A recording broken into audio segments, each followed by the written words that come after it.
시청자 여러분 안녕하십니까? 데일리 아시아입니다. 첫 소식입니다. 미중 관세 전쟁이 잠시 휴전 중인 가운데 화웨이 AI 칩을 두고 미중 간 갈등이 또다시 불거졌습니다. 미국 상무부가 지난 13일이죠. 전 세계 어디에서든 화웨이의 어센드 칩을 사용하면 미국의 수출 통제를 위반하는 게 될 것이라고 밝혔습니다. 이에 중국 상무부가 오늘 미국의 조치는 전형적인 일방적 괴롭힘이자 보호주의 처사라며 미국이 수출 통제를 남용해 중국의 억제, 탄압을 한 것이라고 지적했습니다. 그러면서 어떤 조직과 개인이 미국의 조치를 집행하거나 집행을 위협한다면 중국의 반외국제재법 등 법규 위반 혐의를 받게 되고 상응한 법률적 책임을 져야 할 것이라고 경고했습니다. 반외국제재법이란 중국 내 자산 동결 및 입국 금지, 중국 내 거래 제한 등의 제재가 가능합니다. 중국은 미국이 잘못된 처사를 즉각 바로잡기를 촉구한다며 상황에 따라 단호한 조치를 취해 정당한 권익을 수호할 것이라고 강조했습니다. 이처럼 중국이 크게 반발하는 이유 뭘까요? 미국이 화웨이를 건드렸기 때문입니다. 미국은 전임 바이든 정부 때부터 중국의 최첨단 AI 칩 수출을 금지하고 있는데요. 전 세계 최첨단 AI 칩 시장의 90%를 차지하는 엔비디아, 저사양 H20 칩만 중국에 수출하다가 이마저도 이제 지난달에 트럼프 대통령이 이제 제안했죠. 때문에 중국은 자체적으로 AI 칩을 만들 수밖에 없는 상황에서 유일하게 이제 화웨이가 고사양 어센드 칩을 개발해 엔비디아의 빈자리를 메우려는 계획입니다. 젠슨왕 엔비디아 CEO 오늘 대만에서 미디어 간담회를 가졌는데요. 미국의 수출 통제는 실패했다. H20을 중국에 수출하지 못한 결과 수십억 달러 규모의 재고를 전액 손실 처리해야 했다. 이렇게 말했습니다. 그는 세계에서 가장 크고 강력한 기술 기업 중 하나인 화웨이가 빠르게 혁신하고 있다며 그들은 우리가 중국에 돌아오지 않길 바란다고 강조했습니다. 미중 관세 전쟁에서 AI 패권 전쟁으로 바뀌고 있는 상황인 만큼 미국 정부는 중국 AI 칩 사용을 막아섰고 중국은 법적 보복까지 예고하면서 끝까지 싸울 태세입니다. 트럼프 대통령이 중국과의 관세 전쟁은 국제적 도발에 불과하고 중국 기술 패권을 박탈하는 게 진짜 의도라는 분석마저 나오고 있습니다. 이런 가운데 말레이시아 정부가 미국 정부의 눈치를 보는 일이 오늘 벌어졌는데요.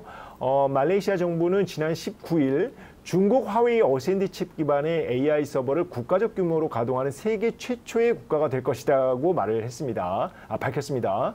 태오니의 디지털통신부 차관은 2026년까지 화웨이 AI 서버 3,000대를 도입할 계획이며 중국 스타트업 딥시크도 말레이시아에 AI를 공급할 것이라고 말했습니다. 그런데 블룸버그 통신은 어제 차관실에 확인을 해본 결과 화웨이 관련 발언을 말레이시아가 이제 취소했다. 이렇게 보도를 했는데요. 미중 갈등을 의식한 말레이시아 정부가 화웨이 AI 칩 도입 계획을 하루 만에 철회한 겁니다. 트럼프 대통령은 지난달 90일 유예 이전에 그러니까 말레이시아의 상호관세율 24%를 부과했는데요. 말레이시아가 미국 눈밖에 날까 봐 중국과 거리 두기에 나선 것으로 풀이가 됩니다. 현지 시간 20일 뉴욕 증시에서 엔비디아는 약보합 마감했고 중국 화웨이는 비상장사입니다. 다음 소식입니다. 중국이 헝가리에 집중 투자하고 있는 것으로 나타났습니다. 영국 파이낸셜 타임스는 현지 시간 20일 지난해 EU와 영국에 대한 중국의 외국인 직접 투자 규모가 100억 유로, 우리 돈 15조 6천억 원을 기록했다고 보도했습니다. 전년보다 47% 늘어난 건데요. 2016년 최고점보다는 5분의 1 수준에 그치고 있습니다. 헝가리는 2년 연속 중국의 유럽 내 최대 투자처 자리를 지키고 있는데요.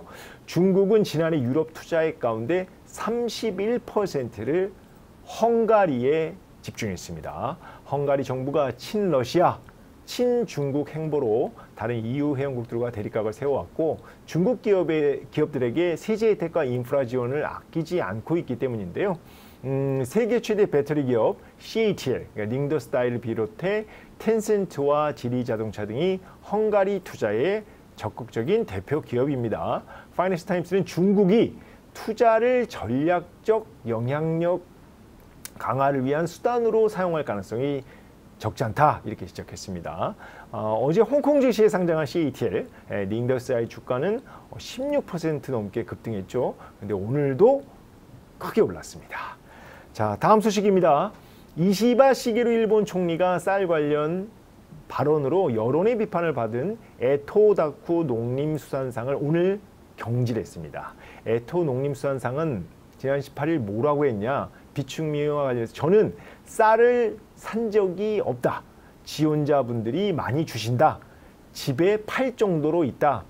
예, 지금 쌀값이 급등을 하면서 뭐 일부 지역에서는 뭐 도난 사고까지 나오고 있는데 이를 담당하는 강요가 이렇게 실언을 하자 비판 여론이 들끓었고 야권에서는 강요 불신임 결의안 제출론까지 제기됐습니다.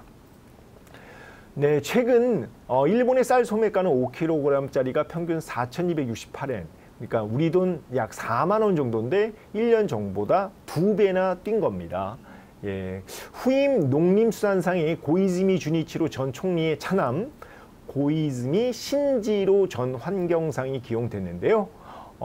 우리나라에서 펀쿨색좌로 유명한 인물입니다. 고이즈미 신지로 2019년 미국에서 열린 한 환경행사에서 뭐라고 얘기했냐면 기후변화와 같은 큰 문제는 펀하고 그러니까 재미있고 쿨하며 섹시하게 대응해야 한다 이렇게 발언을 해서 논란이 됐고 한국에서 펀쿨색좌 그러니까 좌는 이제 본좌 좌란 별명을 얻었습니다.